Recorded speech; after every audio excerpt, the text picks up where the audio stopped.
Chapter 9: How Illuminati Leaders Plan to Use Surgical Mutilation on Their Own Subordinates as a Method of Behavior Control. The High Adept Satanists have rejected their own humanity and have contempt for human beings in general. They view the human race as raw material.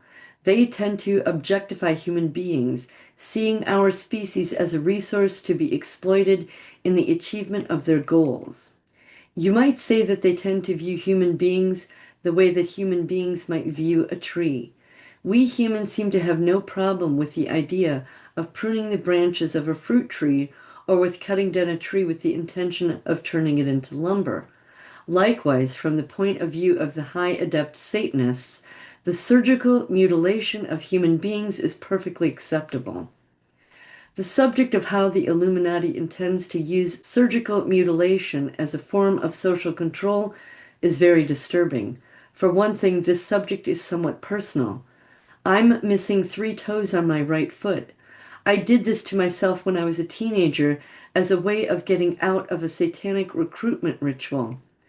A group of mid-level Illuminati leaders believed that I had certain bloodlines which interested them, and they were also interested in the astrological significance of my conception and birth dates. So there was a great deal of pressure for me to accept recruitment into a satanic coven. They called this recruitment ceremony the Marriage of the Beast. Days before the annual Marriage of the Beast celebration, I deliberately stuck my foot into a lawnmower so that I would be in the hospital during the day of initiation. Those Illuminati leaders who had shown an interest in me were not fooled. After I recovered, I was taken before a secret tribunal. They were wearing the traditional black robes with hoods, and of course, they were naked underneath. They told me to show them my mutilated foot. When I did this, one of the men gasped, not with shock, but with pleasure. He lifted up his robe and showed the other men his erection. This amused them. For various reasons, it was decided that I was not to be killed for my refusal to join a satanic cult. They turned me over to 2 Illuminati therapists who this tribunal believed would wipe out my memory. It turned out that these 2 therapists had become disillusioned with the Illuminati. So instead of erasing my memory with MK Ultra mind control, they helped to heal me and to deprogram me. The Illuminati may have been done with me at that point, but I was not done with them. In those days, there was a resistance group within the Illuminati that wanted to undermine the leadership. There were Illuminati members who were secretly dissatisfied with the committee that runs the Illuminati. When they heard of this story about what I had done to get out of recruitment into a satanic cult, this resistance group contacted me, and so I joined their movement. One member of this resistance group was Bob, the man who had been my handler as a child. See more in my book, Angelic Defenders and Demonic Abusers. You remember from earlier in this book that Bob had made films of various rituals and practices of Satanists from around the world, and it was a part of my training in this resistance group that I watched those films. Some of those films depicted acts of surgical mutilation. Eventually, that resistance movement would be destroyed, but I survived, and decades later, I started talking about satanic ritual abuse on the radio.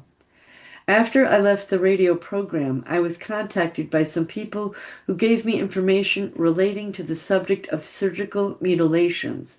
So in writing this chapter, I am drawing both from insider information, which I have received fairly recently, as well as experiences which I had many years ago. One way the Satanists intimidate their abuse victims into silence is to threaten them with violence. A film that I was forced to watch as a child was intended to do just that. It was a black and white film of a man being tortured to death over a period of months.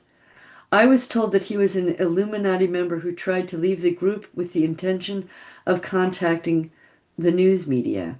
He wanted to warn the world about the Illuminati, but they got to him first. I was shown this film in the early 1960s when elaborate special effects were not possible. So I've always known that this film was real. The surgery done to this man was shown in segments as it progressed over time. His fingers and toes were removed one at a time.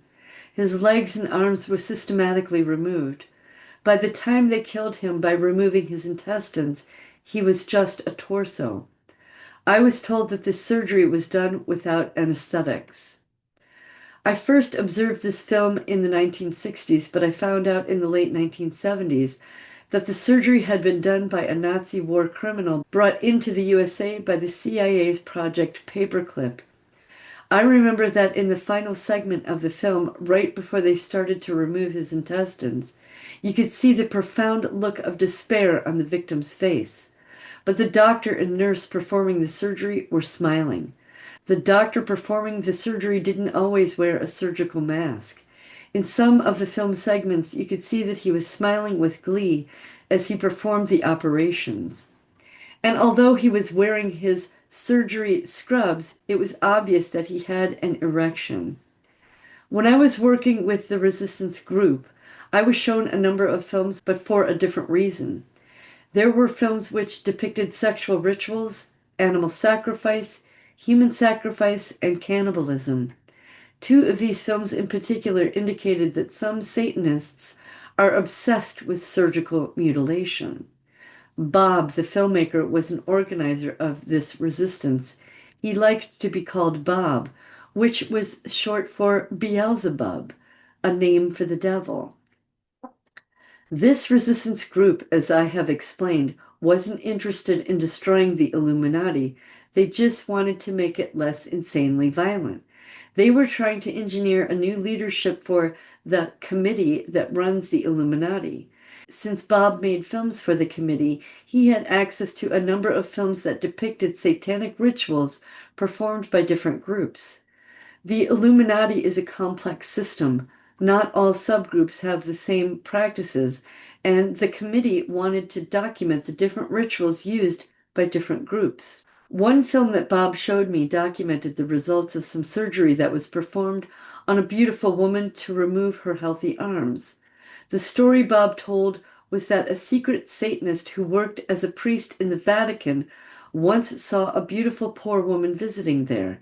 He instantly became sexually obsessed with her. He found out where she lived and began to stalk her. One day he set aside his priestly garb and dressed in a fine Italian suit.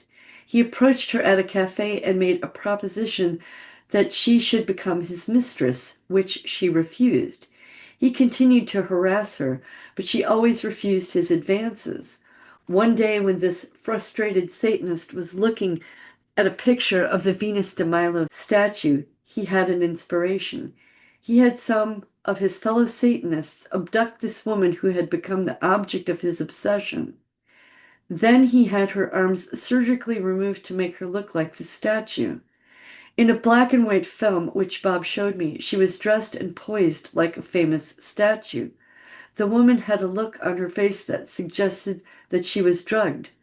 Satanists in black robes were bowing before her, worshiping her. Periodically, some of them would stand up and lift their robes to masturbate. The second film Bob showed me was of her in color. In it, she was no longer alive. Someone had expertly stuffed her body in the way that taxidermists do with animals. Her corpse was posed like the Venus de Milo statue, but now it was held in place with the help of a metal bar behind it. In this film, on a bench in front of the stuffed corpse, were a man and a woman wearing masks, having sex together. Looking at these films which Bob showed me was like looking at an automobile accident. It was horrible, but you couldn't really look away. However, the point I'm trying to make is that some aristocratic Satanists are sexually aroused by the idea of surgical mutilation. In more recent years, I've been receiving insider information, and some of this suggests that this obsession with mutilation still exists among some sadistic Illuminati leaders. In order to push forward their massive depopulation agenda, they need to have complete control over their own Illuminati members. And even in the Illuminati system, most members would not necessarily cooperate with the massive genocide that is being planned.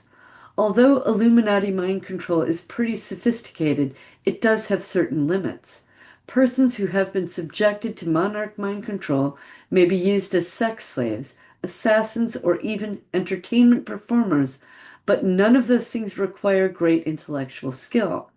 It turns out that scientists, computer programmers, and social organizers don't do well when subjected to this type of trauma-based mind control. So the problem that the committee faces is how can they have complete control over their intellectual human resources? The solution that they've come up with is to combine surgical mutilation with certain forms of indoctrination. What they believe is that when surgical mutilation is combined with ordinary indoctrination, such persons can retain their intellectual capacity while becoming completely submissive to their masters. What Illuminati psychiatrists believe is that when a person is subjected to extreme surgical mutilation, this creates a permanent feeling of powerlessness. So when a mutilated person is then subjected to indoctrination, that person will accept hypnotic suggestions and propaganda more willingly. For example, if a computer programmer who operates predator drones was ordered to kill Christian Americans and patriots, that programmer might not comply. But if his legs were surgically removed, and then he was indoctrinated to believe that it was a good thing to kill Christian Americans and patriots, he would be more likely to comply. And the loss of his legs would not interfere with his ability to operate a computer. By the way, if you believe that the Predator drone program was designed only to kill Muslims overseas, you should think again. So I have had a number of conversations with Illuminati insiders who are afraid of what their own leaders intend to do with them. One thing that they told me about was the Illuminati's plans to use surgical mutilation as a method of controlling their own members. These Illuminati insiders who talked with me about their concerns are called technocrats. These are people who use computer modeling and social science to assist the Illuminati in their goal of world conquest. One of these technocrats had hacked into a laptop at a Bilderberg Group conference and listened into a conversation between a Rothschild and a Rockefeller. This conversation was about the different ways they plan to use surgical mutilation on their own loyal members. The technocrat made a recording of that conversation, which he has played for other persons, including myself. I listened to some of this recording, and it was obvious that the conversation was a serious one. It was clear in the conversation that the two men talking believed that there is a relationship between surgical mutilation and social control. The Illuminati leaders believe that the more they surgically mutilate the bodies of their own servants and subordinates, the more control they will have over them. What they are now planning is an extremely widespread program of surgical mutilation. In the world culture, they are planning most people, except for the wealthiest aristocratic families, would be surgically mutilated to some degree. In this conversation, they were saying things like, quote, gardeners don't really need two eyes. Maids and butlers don't really need both of their eyes, now do they? Computer programmers don't need their legs, really. Ordinary male factory workers don't need their testicles.